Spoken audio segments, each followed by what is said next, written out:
الحمدللہ رب العالمین والصلاة والسلام علی سید المرسلین اما بعد فاعوذ باللہ من الشیطان الرجیم بسم اللہ الرحمن الرحیم۔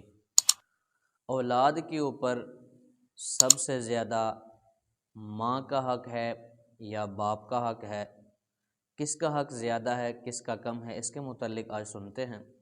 اعلیٰ حضرت امام احمد رضا خان فاضل بریلوی رحمۃ اللہ تعالی علیہ کا ایک رسالہ ہے، والدین، زوجین اور اساتذہ کے حقوق۔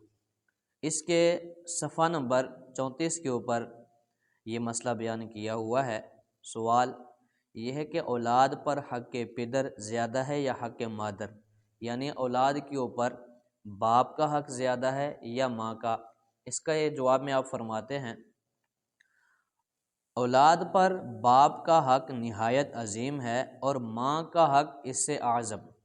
اور اللہ تعالیٰ نے ارشاد فرمایا وَوَصَّيْنَا الْإِنسَانَ بِوَالِدَيْهِ إِحْسَانًا، اور ہم نے تاکید کی آدمی کو اپنے ماں باپ کے ساتھ نیک برتاؤ کی، اسے پیٹ میں رکھے رہی اس کی ماں تکلیف سے اور اسے جنا تکلیف سے، اور اس کا پیٹ میں رہنا اور دودھ چھٹنا 30 مہینے میں ہے۔ اس آیہ کریمہ میں رب العزت نے ماں باپ دونوں کے حق میں تاکید فرما کر ماں کو پھر خاص الگ کر کے گنا اور اس کی ان سختیوں اور تکلیفوں کو جو اسے حمل اور ولادت اور 2 برس تک اپنے خون کا عطر پلانے میں پیش آئی، جن کے باعث اس کا حق بہت اشد و اعظم ہو گیا اور شمار فرمایا۔ اسی طرح دوسری آیت میں ارشاد فرمایا وَوَصَّيْنَا الْإِنسَانَ بِوَالِدَيْهِ حَمَلَتْهُ أُمُّهُ وَهْنًا عَلَى وَهْنٍ وَفِصَالُهُ فِي عَامَيْنِ أَنِ اشْكُرْ لِي وَلِوَالِدَيْكَ، تاکید کی ہم نے آدمی کو اس کے ماں باپ کے حق میں پیٹ میں رکھا، اس کی ماں نے سختی پر سختی اٹھا کر اور اس کا دودھ چھٹنا 2 برس میں ہے، یہ کہ حق مان میرا اور اپنے ماں باپ کا۔ یہاں ماں باپ کے حق کی کوئی نہایت نہ رکھی، یعنی کوئی انتہا نہ رکھی کہ انہیں اپنے حق کے جلیل کے ساتھ شمار کیا۔ اللہ فرماتا ہے شکر بجالا میرا اور اپنے ماں باپ کا۔ اللہ اکبر۔ یہ دونوں آیتیں اور اسی طرح بہت حدیثیں دلیل ہیں کہ ماں کا حق باپ کے حق سے زائد ہے۔ ام المؤمنین حضرت صدیقہ رضی اللہ تعالی عنہ فرماتی ہیں، یعنی میں نے حضور اقدس صلی اللہ تعالی علیہ وسلم سے عرض کی عورت پر سب سے بڑا حق کس کا ہے؟ فرمایا شوہر کا۔ میں نے عرض کی اور مرد پر سب سے بڑا حق کس کا ہے؟ فرمایا اس کی ماں کا۔ آگے آپ بیان فرماتے ہیں، ابو ہریرہ رضی اللہ تعالی عنہ کے متعلق ایک روایت لے کر آئے ہیں، ایک شخص نے خدمت اقدس حضور پر نور صلی اللہ تعالی علیہ وآلہ وسلم میں حاضر ہو کر عرض کیا رسول اللہ صلی اللہ تعالی علیہ وسلم، سب سے زیادہ کون اس کا مستحق ہے کہ میں اس کے ساتھ نیک رفاقت کروں؟ فرمایا تیری ماں۔ عرض کی پھر؟ فرمایا تیری ماں۔ عرض کی پھر؟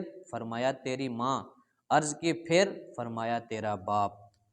تیسری حدیث میں ہے کہ رسول اللہ صلی اللہ تعالی علیہ وسلم فرماتے ہیں، میں آدمی کو وصیت کرتا ہوں اس کی ماں کے حق میں، وصیت کرتا ہوں اس کی ماں کے حق میں، وصیت کرتا ہوں اس کی ماں کے حق میں، وصیت کرتا ہوں اس کے باپ کے حق میں، مگر اس زیادت کے یہ معنی ہے، یعنی بار بار وصیت کرنے کی یہ معنی ہے کہ خدمت میں دینے میں باپ پر ماں کو ترجیح دے، مثلا 100 روپے ہیں اور کوئی وجہ خاص، یعنی کوئی خاص وجہ مانع تفضیل مادر نہیں تو باپ کو 25 دے، ماں کو 75 دے، یا ماں باپ دونوں نے ایک ساتھ پانی مانگا تو پہلے ماں کو پانی پلائے پھر باپ کو، یا دونوں سفر سے آئے ہیں پہلے ماں کے پاؤں دبائے پھر باپ کے۔ نہ یہ کہ اگر والدین میں باہم تنازع ہو، یعنی جھگڑا ہوا تو ماں کا ساتھ دے کر معاذ اللہ باپ کے در پہ ایذا ہو، یا اس پر کسی طرح درستی کرے، یا اسے جواب دے، یا بے ادبانہ آنکھ ملا کر بات کرے، یہ سب باتیں حرام اور اللہ کی معصیت ہیں، یعنی اللہ کی نافرمانی ہے، اور اللہ تعالیٰ کی معصیت میں نہ ماں کی اطاعت ہے نہ باپ کی، تو اسے ماں باپ میں کسی کا ایسا ساتھ دینا ہرگز جائز نہیں۔ وہ دونوں اس کی جنت اور نار ہیں، یعنی دوزخ ہیں، جس سے ایذا دے گا دوزخ کا مستحق ہوگا۔ معصیت خالق میں کسی کی اطاعت نہیں، یعنی اللہ تعالیٰ کی نافرمانی میں کسی کی اطاعت نہیں۔ اگر مثلا ماں چاہتی ہے کہ یہ باپ کو کسی طرح کا آزار پہنچائے، یعنی کوئی تکلیف پہنچائے، اذیت پہنچائے، اور یہ نہیں مانتا تو وہ ناراض ہوتی ہے کہتے ہیں ہونے دے اور ہرگز نہ مانے۔ ایسے ہی باپ کی طرف سے ماں کے معاملے میں ہے، یعنی باپ چاہتا ہے کہ ماں کو اذیت ہو تو ہرگز اولاد ایسے نہ کرے، اگر باپ ناراض ہوتا ہے تو ہونے دے۔ ان کی ایسی ناراضیاں کچھ قابل لحاظ نہ ہوں گی کہ یہ ان کی نری زیادتی ہے، اسے اللہ تعالیٰ کی نافرمانی چاہتے ہیں، بلکہ ہمارے علماء کرام نے یوں تقسیم فرمائی ہے کہ خدمت میں ماں کو ترجیح دے، جس کی مثالیں ہم لکھ آئے ہیں، یعنی پیچھے آپ سن چکے ہیں، اور تعظیم باپ کی زائد ہے کہ وہ اس کی ماں کا بھی حاکم اور آقا ہے۔